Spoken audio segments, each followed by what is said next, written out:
On today's show, we power rank the Northwest Division. What's the biggest threat to Denver's chances to repeat as champions? Will Minnesota figure out the Towns-Gobert front court? Can the Oklahoma City Thunder make a leap into the playoffs? Who starts for the Utah Jazz, and how do we go about ranking the Trailblazers? All of that and more on today's Locked On NBA.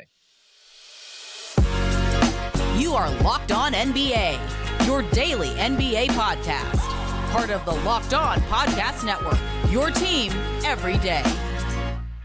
Welcome to Locked On NBA. I'm Wes Goldberg here with Adam Matas. However you might be tuning in, YouTube, Odyssey, or your favorite podcast app, thanks so much for making Locked On NBA your first listen every day. For the next few weeks on Fridays, we are power ranking every division in the NBA, predicting where each team will finish the regular season, then get to some of the categories like best offseason addition, most likely to blow it up.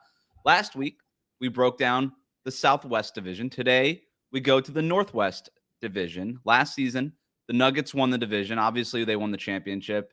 After that, the Timberwolves finished in second, followed by the Thunder, Jazz, and then the Blazers. But, Adam, before we get to that, the NBA released the regular season schedule on Thursday afternoon.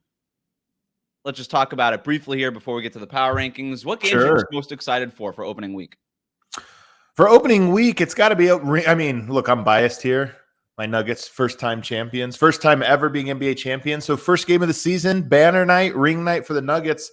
Lakers coming to town. A bit of a rivalry brewing, not necessarily because of the series, the closest sweep ever recorded, but more because of the banter back and forth with Michael Malone and LeBron James. Bit of a rivalry. So first game, I think the first one's the best one. They picked a good one. And it's also one that'll get the fan bases kind of riled up too. So you're going to get a lot of people tuning in. If the Nuggets win, it's just going to be more bragging rights. Hey, how about that sweep? You still haven't beaten us. And if the Lakers win, it'll be like, look, see, we could have beaten you in the Western Conference Finals. You know, it'll be ridiculous either way. That's a great one. First game of the regular season. I thought the NBA nailed it with that. Also, I'm excited for Phoenix at Lakers. This is just, I'm simple, man. Like, just give me KD versus LeBron. I'm happy. I love the history between those two. It's in Los Angeles, so you'll see like Jack Nicholson and stuff, and that's always fun before it gets old. That's October 26th on TNT, so that's going to be a good one. Obviously, then too, the new look Phoenix Suns. I'm very interested to see. I'm going to watch a lot of the Suns, like a lot of people, I think, for the first couple of weeks of the season, just to see how Bradley Beal works with KD and Devin Booker, and if DeAndre Ayton's going to care and all that kind of stuff. I'm surprised you went Lakers, though, because Phoenix at Golden State's the first night. So you get Chris Paul, the Chris Paul factor, the Steph Curry factor. You could easily go that one with Phoenix as well. You're absolutely right. I'm definitely excited for that. I just wanted to pick a different night than you. Okay. and spread the wealth. And also, Adam, we're going to be recapping Phoenix at Lakers. That's a Thursday night TNT show. Hey, there you go. So even more reason to tune in to the game and obviously to us. And then the other game I'm most excited for, my Miami Heat playing in Boston, ESPN. Not just a rematch of the Eastern Conference Finals, Adam, but a rematch of the Eastern Conference Finals the year before last season. Oh, wow. It's also a rematch of the Eastern Conference Finals 2 seasons or 3 seasons ago. 3 of the last 4 Eastern Conference Finals, Miami in Boston. The first time Boston fans get to see the Miami Heat since they eliminated them on their home court in TD Garden in Game 7 of the Eastern Conference Finals. So, of course, I'm excited about that. The Heat playing national TV, ESPN, right off the bat. Are you upset at all? Are you upset at all that Denver, went to the finals, so they host the game against the Lakers? The Heat went to the finals, but go on the road to Boston. I wasn't upset until you just said that. Now I'm upset. Now I'm upset. You're absolutely right. That now I'm mad. Yeah, I guess that's what happens when you lose the finals. I don't know. All right, let's move on to the Northwest power rankings. We're going to start at the top. Adam, I have a hard time seeing anybody other than the Nuggets winning this division. They might even be my favorite to finish number 1 in the West altogether with the number 1 seed. I'm assuming you have Denver at the top of your power rankings. I do, but I think it's a good division. There's a lot of good teams, and I think Denver is likely to be the one that rises above the pack. But Minnesota, I expect to be very good this year. And then Utah and Oklahoma City, I think, to be tough outs. And Oklahoma City, by the way, might make that leap. I just don't think they'll make the leap quite to what I think Denver's going to win 54, 55 games. And I think the only other team that probably has that leap in them is Minnesota. But who knows? You basically just answered my question. Denver went 53-29 last year. I was going to ask you, like, is this a team that could push for 60? It's weird. You come off of a championship. You want to obviously defend it. I think repeating as champions is a big motivator for players, for coaches, for organizations. Denver mostly comes back. We'll get back. We'll get to what their depth chart looks like here in a second. But do you think that the Nuggets, you've got your finger on the pulse of them as well as anybody. Do you think they're going to respond in the regular season to their championship as, hey, let's push, let's be the best team ever, let's just go and do this, or hey, let's make the playoffs because we know what it takes to win in the postseason. That's really what matters to us, or both. I don't know. I don't know that they're necessarily going to push, like be a team that just storms out of the gate and tries to dominate everybody. But their floor is so high, Wes. Yeah. Their starting lineup is the best in basketball. And it's consistent. It's one of those lineups that is the best 5-man lineup in December and October and April and June. It's a very consistent lineup. And last year, Jamal Murray and Michael Porter Jr. both coming off of injuries, you can make the case that it took a while for them to ramp up. This year, even with the fatigue factor, shortened offseason, whatever you want to say, that lineup should be more cohesive, have better chemistry after a full season and obviously going through a championship. So I just think their floor is going to be high. They have question marks on the bench and how are they going to do there? But I just think that this team at 80% is going to win 50 games.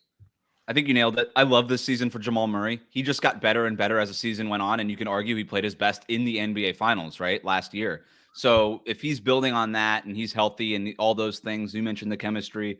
I love their lineup. I would say the only position that they're even average at is shooting guard at KCP, but he's such a perfect fit that he like fits above average, right? He's an elite fit with this group. And then everybody else is like good to elite, at every other position. Not just that, the talent is obviously there, but everything just makes so much sense. And then obviously Jokic is the guy. I don't have to tell you this, but like Jokic is the guy that just accentuates and highlights everybody's strengths. And there's enough guys here that, cover up for each other's weaknesses, whatever they might be. So obviously, by the way, KCP 43% from three. So I love the idea of him being the weak link as a 3-and-D guy. Exactly. Who's one of the best defenders at the guard spot, and then a 43% shooter. So It's just a well-rounded lineup. I mean, all of their money obviously goes to their starting lineup, so it should be top heavy. But it's just a really well put together lineup that fits together. I like your Jamal Murray point. I'm curious to see how motivated he is to be an all-star this year. He's never become close really to being an all-star, and then he does what he does in the playoffs that just elevates his game to such a crazy level. So I'm curious to see if this is the year that he guns for that. And then if there's one guy to mention, it's gonna be loaded at guard in the West too, with Bradley Beal coming over from the Eastern. It's like it's always been loaded. It's gonna be even more, even though Damian Lillard probably won't be a part of that. It's actually a very interesting psychological study in NBA, like all-star voting and these different things, right? You've got so much star recognition with the Steph Currys, and now you got the Bradley Beals and Devin Bookers. But then you have a guy who just went off and put up a 30-point triple-double in the finals and, was dominant from start to finish in the playoffs. So it's kind of an interesting psychology study. Yeah, he could make that star turn this season. This could be the year. That's why I said, I love this year for Jamal Murray. It's going to be so interesting for him. He can make that turn. I think, and then the guy that's under the radar for Denver, Peyton Watson, he was a rookie last year, kind of a redshirt rookie. They drafted him 30th and knew that he would be a year project. He's 6'7", 6'8", very rangy, very good defender. Kind of reminds you of UCLA kid, right? UCLA kid, kind of reminds you of a Tayshaun Prince type, maybe. Very unique mold. But to me, he's the pivot piece for them. They're not very deep. They've got a lot of question marks off their bench this year with young guys with upside. Peyton Watson has the highest upside, but at this moment, it's all theoretical. I have no idea if this kid's good or not. So he'll be a guy that plays 15 to 20 minutes every single night, and the Nuggets are going to need him to grow up throughout the course of the season. So you lose Bruce Brown in free agency. He goes to the Indiana Pacers. You add Justin Holiday. That's a solid veteran kind of guy just to have there. And that feels like a guy like coaches like Michael Malone will be like, you know what, when in doubt, just put the vet in there. Safety net, yep. Exactly. You bring back Reggie Jackson. So I don't mind the backcourt depth. Obviously, it's not as strong as it was last year when you had Bruce Brown, but I don't mind it. And then Christian Brown, Peyton Watson, Zeke Naji, those are kind of the wild cards in varying degrees. You still have DeAndre Jordan as a veteran center coming off the bench. So, and then you lose Jeff Green as well, who's a nice kind of utility piece in that front court. But also a loss, Vlado Kankar, ACL tear. That's a tough loss. That was a depth piece for sure. He added that depth.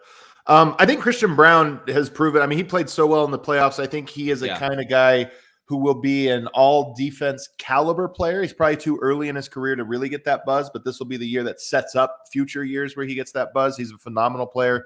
I think he's a lock to be a solid guy. Reggie Jackson, we just don't know. Does he still have it? Is he still able to do the things he's done 2-3 years ago? Peyton Watson, complete unknown. Zeke Naji, more or less a complete unknown. So that's why Denver has, I think, talented players that fit the mold of what they need. They're just unproven. Yeah, they need like one or two of them just to pop, right? And Right. that's obviously easier said than done. My main concern with Denver, I mentioned it's hard to see them not winning this division. The only reason they were so healthy last year for the most part. Like if they face any significant injuries, that's something that could sink them for a few games in the regular season. My thing with Denver is, are you healthy for the playoffs? I think that's everybody's thing, but that would be my only concern in terms of their regular season performance. But let's move on to the team that we think is going to come into second place. This could get a little interesting here. You and I consensus on Denver. I don't know if we're going to agree on who comes in second in this division. We're going to talk about that next here on Locked On NBA.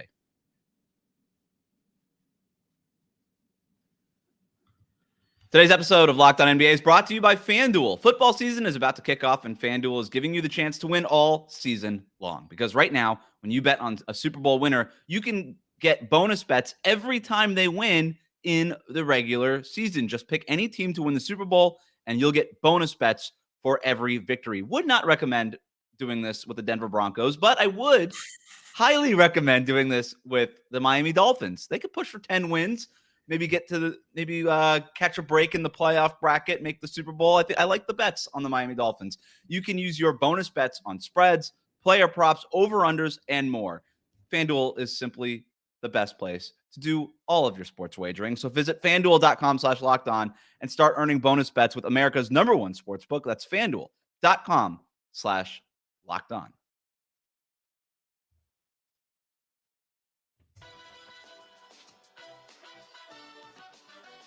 Welcome back to Locked On NBA. Thanks for making Locked On NBA your first listen every day. All right, so we're continuing along with our power rankings of the Northwest Division. You and I, unsurprisingly, had the Denver Nuggets coming in at number 1. Adam, I love the Oklahoma City Thunder roster. I love the young guys. I love that they're bringing Chet Holmgren back. But I couldn't get there. I'm still just going Minnesota. You and I, it's close. You and I ride or die, I think, with the Minnesota Timberwolves. We have picked up everybody's stock that they have sold over the last 12 months since the Rudy Gobert deal. But I look at their depth chart. Minnesota, they go 42-40 last year with Rudy Gobert and Karl-Anthony Towns only playing 27 games together. You look at their depth chart, they still got Gobert, they still got Towns, obviously. Jaden McDaniels as your other forward, Anthony Edwards and Mike Conley in that backcourt. Since the beginning of last season, they swapped D'Angelo Russell for Mike Conley. I think that backcourt fits a lot better. Mike Conley just sort of the table setter for that whole group. Anthony Edwards just keeps getting better. I think the Towns-Gobert thing will be better. For some reason, I remain high on the Minnesota Timberwolves. I think that they're going to finish with more than 42 wins this year. I think they'll be in second in the division. I might be higher than anybody on the Timberwolves, so I'm glad that you're with me on this one.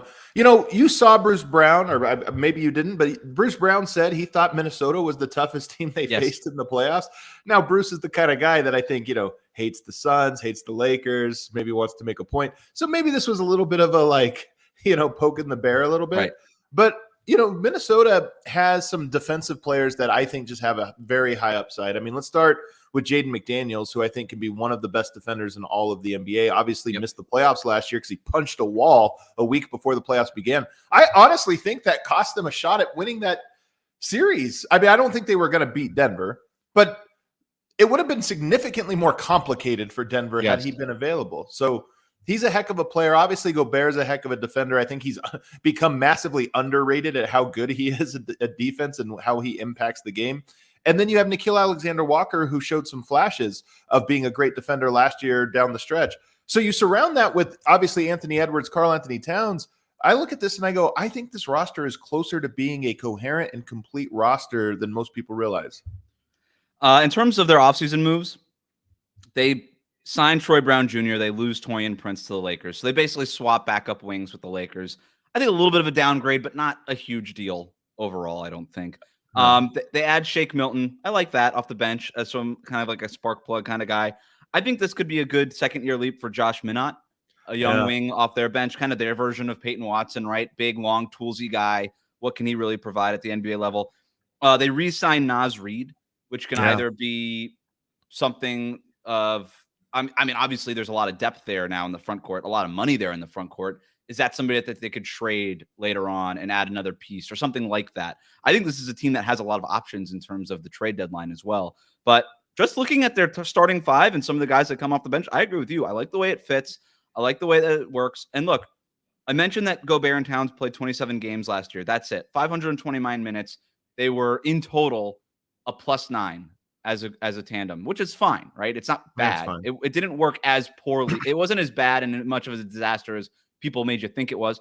And I actually thought that Karl-Anthony Towns had the exact right approach with Rudy Gobert. I thought he really tried to get him involved. And if they would have just played more together, I actually think it would have looked a lot better come playoff time. And I think that that's what we're going to get. I remain high on Minnesota. I think we might get a Karl-Anthony Towns trade. I love Naz Reid, by the way. I think he's a great player. So I'm kind of look at him and go, is he the trade piece or is he the insurance for a potential trade piece? Either way, I'm less high on Minnesota as currently constructed, although I think they're closer than people realize to being a complete roster. But that Karl-Anthony Towns piece, to me, if you were to get the right value in a trade for him, that's how you complete the roster, in my opinion. So that's the thing I'm looking at that would take them to the next level.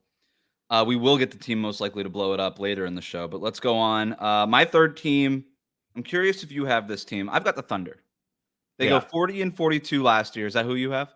Yeah, for sure. Okay. And I think they're closer to 2 than 4. I'm with you on that. I think there's a pretty clear top with Denver. And then if you told me that the Thunder were going to finish over Minnesota, I would not be terribly surprised. But me either. I think it's 55-45. Yeah, I like Minnesota's floor a little bit more because they're top-end talent, ready to go right now, and some of their depth. The Thunder have a lot of questions, but there's a lot of players that I like on this roster. So start with the depth chart. Shai Gilgeous-Alexander, Josh Giddey, Lou Dort, Jalen Williams, and Chet Holmgren coming back for basically what's going to be his rookie year. So that's your starting five, I think. You gotta like all 5 of those guys, by the way. That you go through that list and you're just like, man, that's a squad. They're long. Everybody can pretty much handle the ball. Yep. Mostly everybody can shoot to varying degrees. Lou Dort thinks he can shoot. And that's, half the battle. That's half the battle. They add, I'm going to try to get this right. You might be better at this than me. Vasilije. Oh, no. Vasa Micic. Make it Vasa easy on Micic. you. Go nickname. Yeah, Vasa Micic. Kind of like Josh Giddey light. Long, kind of pick and roll ball handler, flashy passer, questionable outside jumper. Is he athletic enough to hold up to defense at the NBA level? Very interesting kind of addition for them. They signed him in a 3-year deal too, so they like him. They draft Kason Wallace, who fell to them. I love that pick for them. They bring in Davis Bertans and Victor Oladipo on salary dumps, essentially. And then obviously you get the addition of Chet Holmgren. They also brought in Usman Garuba, who was a rookie for the Rockets a couple of years ago. He's toolsy. I kind of like him. So they've got guys. They've got Isaiah Joe coming back, Usman Jang. They've got the other Jalen Williams backing up Chet Holmgren. They got Trey Mann coming off the bench. They got Aaron Wiggins coming off the bench. There's just so many guys here. I think the number one thing for the Thunder in training camp is who are they going to cut? Because they've got 16, 17, 18 guys that can legitimately make this roster. And then to me, Adam, what does that front court rotation look like? Is Chet Holmgren going to play center? Can he hold up there? Do you play him with the other Jalen Williams, big Jalen Williams? I like big Jalen Williams, by the way. Me too. I like him. I think he's a good player. He reminds me a bit of Boris Diaw, like a bigger Boris Diaw. I just think he has some skill. Yeah, I love that. And smaller Jalen Williams too. I love. Well, smaller Jalen Williams is a stud. If I'm looking at anybody to get traded here, I'm wondering if Lou Dort has a future in Oklahoma City. I think he's Alexander's best friend. Yeah, and he provides a lot in terms of hey, I really care about defense, and young teams kind of need players like that. Right. But I do wonder, long term, is he a fit there? And if you could get the right type of trade back for him and get more of because if you can move him and now you can start moving guys around a little bit in that lineup, I don't know. That to me is interesting. It's just a thought. That every young team has this issue where you fall in love with the young guys and, you get excited about their upside. You almost project more what they're going to be than what they are. And the Thunder might be the most of this team I've seen in a really long time. Yeah. I love all of their players, But you start to go through and you go, yes, some of these guys aren't going to pan out. I mean, we didn't even talk about Isaiah Joe. I love Kenny Hustle, Kenrich Williams. Mm-hmm. And then a guy, you want to go really deep here, a guy that I actually love that they picked up in stealth mode is Jack White. He's a power forward out of Australia, really, really talented player, hustler, great rebounder, smart, can shoot the ball really well, even though his numbers don't reflect it. He was in Denver last year. I know he was the #1 practice shooter on the roster. When they do their practice, they have these different practice competitions. He had the record last season. He's just a really fun prospect too. But will he even play? He's like fourth on the depth chart. Will he make the roster?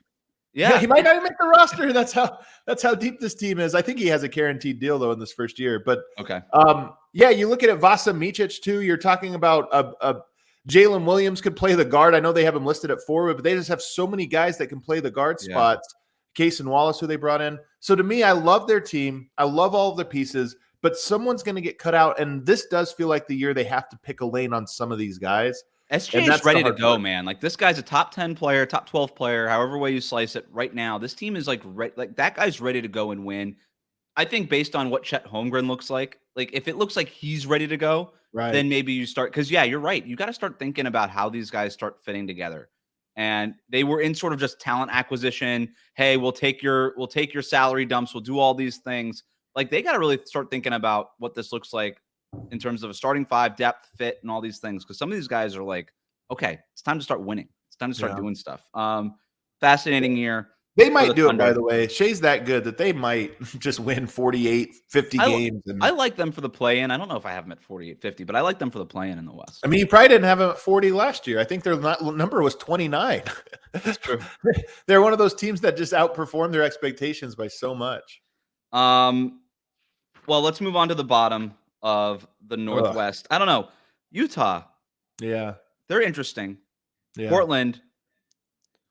Their results could just, I don't know. I actually don't know how much different Portland could be with or without Dame, but we're going to save that for the next segment. And then we'll get to the team that's most likely to blow it up here on Locked On NBA.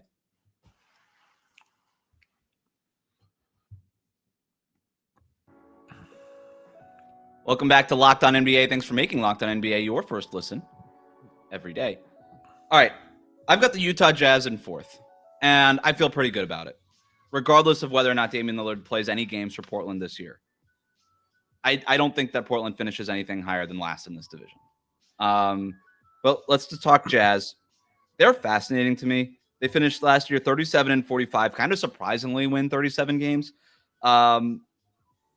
Usually I start with the depth chart, but that's kind of hard for Utah. I really don't know what they're going to do in terms of their starting five.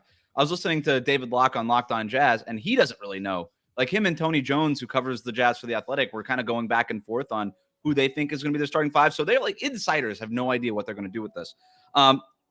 Before we get to that, they add John Collins. They draft Keontae George, who looked great in Summer League. They draft Taylor Hendricks, go Knights, and they draft Bryce Sensabaugh. So they've got some new guys coming in. They don't really lose a whole lot. But in terms of that starting five, I think Lauri Markkanen and Walker Kessler, put them in Sharpie. They're obviously starting. That's a great front court, by the way. Lauri Markkanen, John Collins, Walker Kessler, 3, 4, 5 is really good two-way lineup, in my opinion. There's been some talk of maybe starting Olynyk over John Collins. I don't really see that. I think it's going to be. I'm pretty comfortable with it being John Collins with Olynyk coming off the bench. So I'm with you. I think it's Markkanen, Collins, Kessler, and then the backcourt could be any combination. They've got Colin Sexton, Jordan Clarkson, Ochai Agbaji, and they've got Chris Dunn, who they like a lot. I don't know that Chris Dunn is going to start, but then again, Tony Jones was like, he would start Chris Dunn, so maybe he's got a shot. I have no idea. So I love Tony. Shout out to Tony. What a take. It was a great take. He's like, he can't shoot, but who cares? Keontae George is the rookie, like kind of dark horse. I would have a hard time seeing him start over these guys, but looked great in Summer League. David Locke thinks it's going to be, I think he said Jordan Clarkson and Agbaji, which makes sense because you've got the ball handler. Jordan Clarkson can ostensibly run your offense. You're also going to run a lot through Lauri Markkanen and things like that. And then Agbaji you have in there for defensive purposes. I don't think that there's enough ball handling because Jordan Clarkson is like half of a passer. He's not like a full point guard. Yep. Colin Sexton's sort of very similar. He's sort of half a passer, score first guy. Point. But I think those are the two guys. I think you just put them both together in that backcourt. You got one full passer. Is sort of. I think they end up starting Sexton and Clarkson, which seems clunky, but like Markkanen's not a playmaker, man. Like that's not a guy who makes plays for others. John Collins, who is on this roster, by the way? I think this is part of the problem. Is your point? Olynyk is their best passer. Yeah, it might be. It might not be a joke. I mean, it's not. As you mentioned, Colin Sexton is a downhill racer. Scorer. He can pass and he can set the table, but he's by no means John Stockton. Jordan Clarkson, again, best when he's locked in and looking to score. A guy that can pass, but it's not his primary focus. Larry Markkanen, no. Obviously not your front court, so it's just Kelly Olynyk off the bench. Chris Dunn, also not a point guard, by the way. Good defensive point guard, but not like a great visionary, in my opinion. And then Ochai Agbaji, a great shooter, slasher, very athletic. I actually like Ochai Agbaji. I would be higher on him if they had somebody setting the table. So then you have to go even deeper and look at a guy like Fontecchio, really good shooter, crafty European point guard. But I don't know if he's the answer at point guard. He just might have an opportunity because they're looking for somebody to play that role. Can I throw an option at you? Let me hear it. You don't need Jordan Clarkson and Colin Sexton. And I know they love Jordan Clarkson, but you're betting your future on Colin Sexton. He's the young guy. He's the one that fits your timetable. Could you trade Jordan Clarkson in that long-term contract to the Miami Heat for Kyle Lowry and his expiring? Just a veteran who can come in, set your table for you. I think the Jazz are good enough where they could look at just having a one-year rental at point guard, and it would make sense. Like this is not a team that screams, we need to tank, right? And I don't think they would. So might as well go get yourself a real point guard, and then you could start Agbaji, get the train started on that thing, on his development. I don't know. It's interesting. It's wild that maybe it's part of a 3-team deal with Portland. I don't know. Maybe. It's wild that the guard spot is the deepest position in the NBA, and they seem so thin at the playmaker guard. But I like their roster beyond that. Who knows what their goal is? They do have, John Collins and Larry Markkanen, who are sort of on one timeline. You got Walker Kessler and Ochai Agbaji, Keontae George on another one. They're early in their development as a team, and I'm kind of curious to see what they do with it. But I love their coach. I think Walker Kessler is a sneaky guys like Walker Kessler and Rudy Gobert, the guy he replaced. Those guys get so underrated because how one-dimensional they are. But that dimension is really important, and they're both phenomenal at it. And I just think that Walker Kessler, I think, will become a little bit more of a household name amongst NBA diehard fans because I think he's going to be a very big impact player this year. I'm with you. Interested to see if he starts trying to take threes. Just the thing. I talked to Bruce Pearl told me that he took threes a lot in practice, and that's something that he thinks he could do. So that's interesting. One other note on the Jazz before we move on: Larry Markkanen is extension eligible, so we'll see if that gets done closer to training camp. He's eligible for an extension that would pay him like $30 million annually. So just something to keep an eye on. All right, let's move on to the Portland Trail Blazers before we get to most interesting team or most interesting player, team most likely to blow it up. Maybe it is the Portland Trail Blazers. They finished last year 33-49. We could do the depth chart thing. I don't know that it with Damian Lillard, I guess, is the only way to do it since he's still on the roster. They got Dame, Anthony Simons. At the 3, they could start Shaedon Sharpe, which is what I think they'll probably do, or they can go Matisse Thybulle and bring Sharpe off the bench as sort of their third guard, or start Sharpe and bring Simons off the bench, although I see a littler chance of that happening. They bring back Jeremy Grant, so you got that going for you. 5 years, $160 million, so great for Jeremy Grant, who definitely got like a little bit of a you might trade Damian Lillard tax bump on his contract, I think. Yeah. And then Yusuf Nurkic is their starting center for better or for worse. Off the bench, they have Scoot Henderson, who they drafted 3rd overall, either Thybulle or Sharpe. Chris Murray, Keegan Murray's brother. They drafted him at the end of the 1st round. Nasir Little is still there. John Butler is coming back as their backup center, I guess. It's not a great roster. It's not a roster that fits a whole lot. They got a bunch of guards. I know Mike Richmond, who hosts Locked On Blazers, calls it like "oops, all guards" is basically their roster. It's apt. It's a good description. But the big thing with them is, are they going to trade Damian Lillard? And if they do, when? Is it in training camp and they kind of just get started on the rebuild, or do they try to take this thing into the regular season? I mean, the way you make the Damian Lillard situation not a distraction is, one, you trade him and get over with it, or you're surprisingly good. And then it's like, hey, maybe we can roll with this group. I don't think the second one is an option. I just don't see it. This is not a group that I look at and I say it's going to be good. I think it can be okay. I think this is a team that could get to January if it's held in place. Could get to January as the 8th. Maybe let's get crazy. They caught fire. They're the 6th seed out west. To me, that would be a shock. But this is not a team that I think come January you're going to be like, you know what, we have a shot. We got a shot at this. Right. I just don't think they're anywhere close to that. And so to me, that's going to hang over the entire season. I'm not saying anything crazy or groundbreaking. I think everybody knows it. And until or unless that trade happens, I just look at this as a team that is probably headed towards chaos. The only thing interesting to me about that chaos, Wes, because I'm not interested. I think most people are not interested in the Dame Lillard saga. It's kind of been a slow-moving train. I'm not even interested in it, and I'm supposed to be. And your team is involved in it, yeah. Very much. But to me, my only question is, we do have two very similar but opposite situations with James Harden and Damian Lillard. Mm-hmm. And I am very curious to see if James Harden ends up getting traded and lands maybe even somewhere he wants to be, and it happens in a timely manner, and Damian Lillard is still stuck on that roster in December and clearly wants out. And I'm so curious to see if this economy that is set up in the NBA by forces beyond any one individual's control favors the people who just make a fuss and punishes the ones that just kind of quietly go about it. And what does that do to Dame Lillard? Does he just sit there and say, well, I'm stuck in this one? Or does he say, James, give me the playbook again. What is it I got to do? I got to go to China and call the GM a liar. Yeah. Credit to James Harden, always finding new pages to add to that playbook. I mean, this guy is seasoned. He is as good as he is elite at getting traded and to where he wants to get traded. But we'll see if it happens this time. I mean, sometimes coaches lose their fastball. Players, I mean, has James Harden... Has he lost his force yourself to the situation fastball? We'll find out. Yeah, no longer elite at that skill, maybe. We'll see.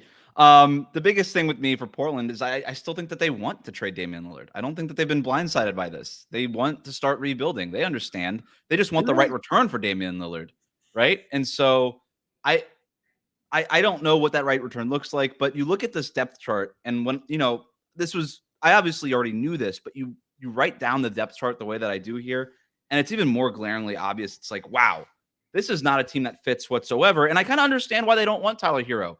Now, I would maybe entertain grabbing Tyler Hero and then trading Anthony Simons or something, because I just think Hero is better. But whatever, Simons is your dude. Keep him and try to move Hero for something that makes sense in the front court, especially like a long-term center partner for Scoot Henderson. Makes a lot of sense since Nurkic is not going to be that guy.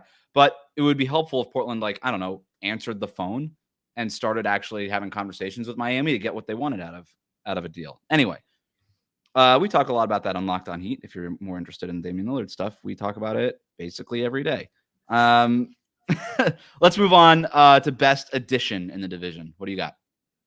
I mean, I think it's John Collins. I'm guessing I might have overlooked somebody, but John Collins and the deal they got, I mean, they give almost nothing up. He's going to be a major impact player. He could be a perfect fit. He's just a good player. That's a great addition. You didn't overlook anybody. Like Denver added Justin Holiday. Minnesota added Troy Brown Jr. and Shake Milton. Yeah. Oklahoma City drafted a couple guys. You could, if you really wanted to bend the rules, you could say, well, they add Chet Holmgren. They don't add Chet Holmgren. That doesn't count. You're right. That's how you would get him in there. Yeah. Mikic, who's interesting, but I wouldn't. I can't wait to see how long it takes for everybody to catch, because it's Mikic. I'm not even making fun of you for this, Wes. It's a difficult one, but I am curious to see the evolution of the name, to see just how many iterations before it sticks. Yeah, I blame Jokic because but it's a KC with Jokic and it's a CC, so Mikic. That's how I remember it. All right, Mikic. All right. Utah basically adds their rookies and John Collins, and then Portland hasn't done anything. So it's John Collins almost by default. But I've been high on John Collins. I was actually kind of lobbying for Miami to trade for John Collins. I think he's becoming a distressed asset, really undervalued. Atlanta was like, hey, what's the exact wrong way to use this guy? And then they did that with John Collins. I think he's a perfect fit in Utah, and I'm really high on that addition for them. And like you said, they got him for nothing. They got him for like a second-round pick, like nothing. So, all right. Most interesting player, and then we'll get the team most likely to blow it up. I've got Chet Holmgren here. I didn't overthink this one. I just want to see him. Yeah, it's because you took the correct answer. He is super interesting. All right, I'm going to get ready to throw a hot take at you, Wes. Ooh, here we go. I think there's a decent chance that this season, I'm not saying long-term, but this season, Chet Holmgren is significantly more interesting than Wemby. I just think there is a real chance that Wembanyama is a guy who's going to be very good, but needs a year to stabilize and adjust and all the stuff. And Chet Holmgren is just a little bit further along in that development, a little bit more prepared to be in the NBA. And halfway through the year, you got a Thunder game and you got a Spurs game, and you're like, you know what? I kind of want to watch this Thunder one. So everything we think Wemby is going to be right out of the box, Chet Holmgren already is and will be this year. Neither are probably what we picture them being. They probably are both below that imaginary thing we have in our head. But Chet's tough, man. And this is not a knock on Wembanyama. I do think this year will be an adjustment for him with the physicality, strength, and athleticism of the NBA. Whereas Chet Holmgren, I think, was a little bit more used to it and had just been around something at least of that, both in practice. He did summer league, all these things. We know how he handles that. And I just think he might be a little bit further in that process at this very moment. Yeah. It feels like Chet Holmgren and Victor Wembanyama is like the NBA version of like the Chris Pine versus Chris Pratt versus the other Chris Hollywood, Pine, Pratt, and Chris Evans thing in Hollywood, where it's like, okay, they're interchangeable Chris's. Which one do you want for your leading man role? Like Chet and Wemby are kind of like the same. Like Chet was Wemby before Wemby, and then Wemby comes in, kind of steals his sales. The air out of his sails and is getting all the Hollywood movie posters, and he's the leading man right now. But Chet could have a little bit of a resurgence here and be like, you know what? I'm ready right now because I've been in the league for a year, getting my body ready. And maybe you should simmer down, young fella. I'm the leading man, at least for now. And that could just kind of go back and forth a little bit. Anyway. It'll be fun. Team most likely to blow it up. Again, I went obvious here. I'm going to go Portland. But you know what, man? I don't even consider it blowing up because I think the Dame trade is – I'm not saying it's done, like it's already been agreed on. It up, though. I feel like they've already decided to blow it up. Like, so it's not – you know what I mean? They're like, all right, we're going to trade Dame. We just want him – we got kind of to fit. And Joe Cronin's kind of posturing to save his job and all this stuff. And I get that. Do your thing.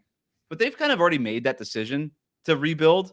Like, this ain't – I mean – CJ McCollum's gone. Josh Hart is gone. Like, everybody on this roster makes sense other than Damian Lillard and Jeremy Grant. I mean, maybe. Let's get to this. One, there's always the underrated part about trades is there's always a lot of money. Damian Lillard makes sure that the Rose Garden, or whatever it's called now, is the Moda Center is always sold out.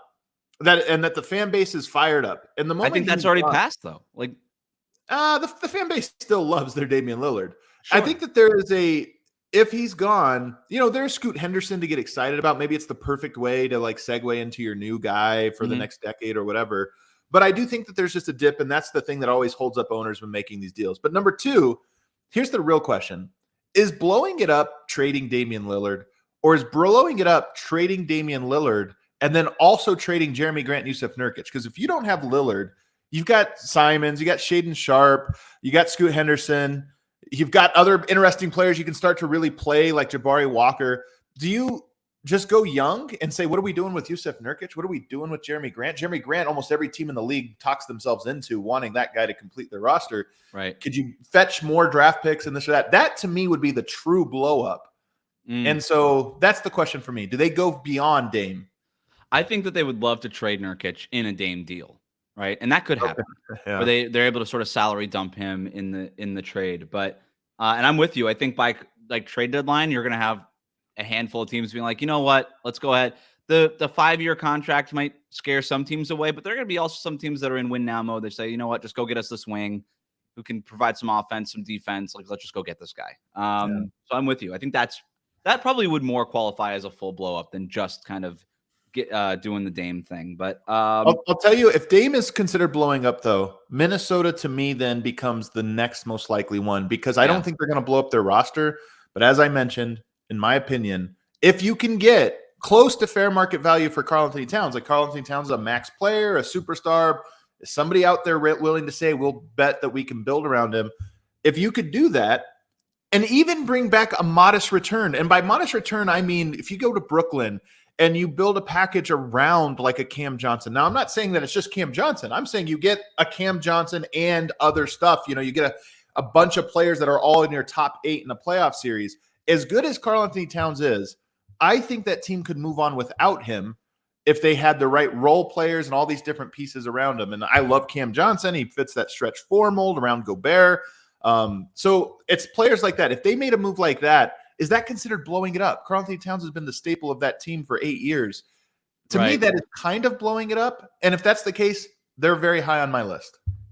Yeah, I mean, it's definitely a major retool. It's less like blowing it up and just kind of rerouting around Anthony Edwards, because that's what it would be. It's like, hey, Anthony Edwards is actually our star. What do we need with him? We need long shooters, defensive guys. Space. That's what we need. Yeah. Speed, space, all these things. Which I'm very interested to see if Towns can help provide that. But if you're basically just asking Towns to be a stretch four, who's you are the floor, that's exactly not really used. Yeah, that you're not really utilizing his talent. So could they just sort of retool this thing around Anthony Edwards and Rudy Gobert, and then go find guys who could fill out the rest of that roster and get maybe recoup some of those draft picks that they lost in the Gobert deal as well? I think I would consider that blowing it up for the sake of this exercise, just because Cat has been so synonymous with Minnesota and what it is that they've been trying to do for so many years. That would be a pretty drastic move for them. You know, I mean, we keep hearing in Brooklyn, how good has Ben Simmons looked this summer? I mean, he's looked unbelievable. He's in a good place. Maybe Brooklyn says, you know what, we're going with him. He's our guy. We don't need a Cam Johnson as much anymore. That would be the scenario. Opposite players, Ben Simmons and Cam Johnson. No, it's I think now you've got me thinking about Cat trades, like where he could go. Like, I don't even know. Like, Brooklyn's an interesting one. Obviously, New York, you always throw into that mix. But no, I agree with you. Those are the two teams. I'd be shocked if anything else happened from any of these other teams, unless the Lou Dort trade counts as blowing up, which I don't think. Toronto, maybe? Is Toronto like an option here? Toronto could be. They're in a weird spot, and they've got a bunch of guys, again, that fit that mold of, okay, well, we need maybe a space 3-and-D type guy in that spot. So to recap our power rankings in the Northwest Division, we've got Denver number 1, Minnesota number 2, OKC number 3, Utah number 4, Portland number 5, and Adam, you and I, for the first time, I think, in this exercise, in complete agreement, 1 through 5, in complete agreement. So not surprising in the Northwest Division. You and I are pretty aligned on that division in general. There you go. So that'll do it for us today. Thanks for making Locked On NBA your first listen every day. Everydayers, make sure that you're subscribed on YouTube, Odyssey, and wherever it is that you get your podcasts. The show is going to be back on Monday with the biggest stories from the NBA weekend. Until next Friday, you can find me over at Locked On Heat, and Adam is over at Locked On Nuggets. Until then, have a great weekend.